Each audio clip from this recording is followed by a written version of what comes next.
একটা ওয়ার্ড যদি 3টে হয় তাহলে ওয়ার্ড ভিত্তিক কাউন্সিলরের দৃষ্টি বেশি হবে, ফান্ড বেশি হবে, SWM মানে সাফাই কর্মচারী বেশি হবে, হ্যাঁ আপনার হেলথ সেন্টার বেশি হবে, সব বেশি হবে। ফলে তার কাজের গুরুত্ব অনেক বাড়বে, অনেক মাইক্রো লেভেলে গিয়ে সে কাজ করতে পারে। এরা এজেন্ট, এরা সাব এজেন্ট। আসল যে মেন এজেন্ট, সে এজেন্ট এখন চোখের নিয়ে নাটক করছে, 20 বস্তা নিয়ে গেছে। আমি বলছি এই পুলিশই ছিল 3 মাস আগেও, এই পুলিশই ছিল 4 মাস আগেও।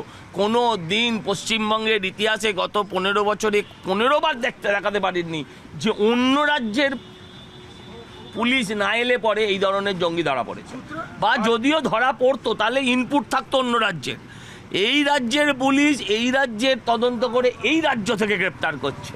তার মানে বুঝতে পেরেছেন ভাইপোর কেন জ্বালা হয়? তো 11 সাল থেকে এসছে একজন পিসি, ওদের খালা এসছে সরকারে, আরও 12 সাল থেকে থাকবে না?